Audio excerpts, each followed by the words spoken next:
গত ঈদুল আজহার আগে ছেলে মুশফিকুর রহমান ইফাতের ১৫ লাখ টাকায় ছাগল কেনার খবর প্রকাশিত হওয়ার পর মতিউর রহমান দেশ জুড়ে আলোচিত হন। পরে বিভিন্ন গণমাধ্যমে মতিউর ও তার পরিবারের দেশ বিদেশে বিপুল সম্পদের তথ্য প্রকাশ হওয়া শুরু করে।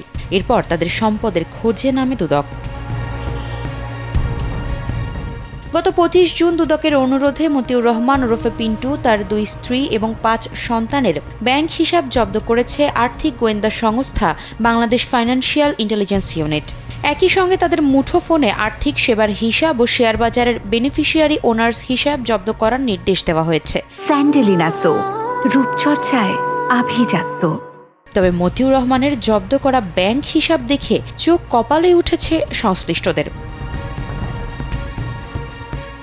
জাতীয় রাজস্ব বোর্ডের সাবেক কর্মকর্তা মতিউর রহমানের জব্দ করা ব্যাংক হিসেবে পাওয়া গেছে মাত্র ৪ কোটি টাকা। ছেলের ছাগলকাণ্ড আলোচনায় আসার পরপরই এসব হিসাব থেকে মোট ৮ কোটি টাকা সরিয়ে ফেলেন তিনি। সব মিলিয়ে দেশের বাণিজ্যিক ব্যাংকগুলোতে ১১৫টি হিসাবে এই কাস্টমস কর্মকর্তার সংশ্লিষ্টতা পাওয়া গেছে। এর মধ্যে বেশ কিছু হিসাব ২ থেকে ৫ বার লেনদেনের পর বন্ধ করে দেওয়া হয়েছে। মতিউরের ব্যাংক হিসাব পর্যালোচনায় এসব তথ্য উঠে এসেছে বলে দুর্নীতি দমন কমিশন সূত্রে জানা গেছে। নিয়ম অনুযায়ী ওই ৮ জনের ব্যাংক, এমএফএস ও বিও হিসাবের যাবতীয় তথ্য চেয়েছে বিএফআইইউ। তথ্য চাওয়ার ৫ কার্যদিবসের মধ্যে তাদের ব্যাংক হিসাব খোলার ফর্ম, কেওয়াইসি ও লেনদেনের বিবরণী জমা দেওয়ার নির্দেশ দেওয়া হয়েছে। পরে ব্যাংকগুলো থেকে তাদের ব্যাংক হিসাবের তথ্য দেওয়া হয় বিএফআইইউর কাছে। তথ্য পেয়ে সংস্থাটি দুদককে ব্যাংক হিসেবের তথ্য পাঠিয়েছে।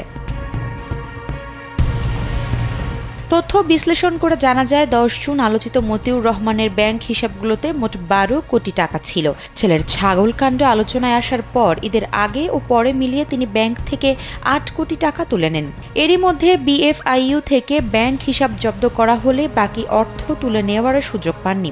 এতে তার ব্যাংক হিসেবে ৪ কোটি টাকা রয়ে যায়। অন্যদিকে বিএসইসি সূত্রে জানা গেছে মতিউর রহমান ও তার পরিবারের সদস্যদের নামে এখন পর্যন্ত ১৬টি বিও হিসাবের সন্ধান পাওয়া গেছে। এর মধ্যে মতিউর রহমানের নামে ৪টি, তার প্রথম স্ত্রী লায়লা কানিজের নামে ২টি, প্রথম পক্ষের ছেলে আহমেদ তৌফিকুর রহমান অর্ণবের নামে ২টি, প্রথম পক্ষের মেয়ে ফারজানা রহমান ইপসিতার নামে ৩টি এবং দ্বিতীয় স্ত্রী শাম্মী আখতার শিবলির নামে ৫টি বিও হিসাব রয়েছে। তবে তার ৩ সন্তানের নামে এখন পর্যন্ত কোনো বিও হিসাবের হদিস মেলেনি।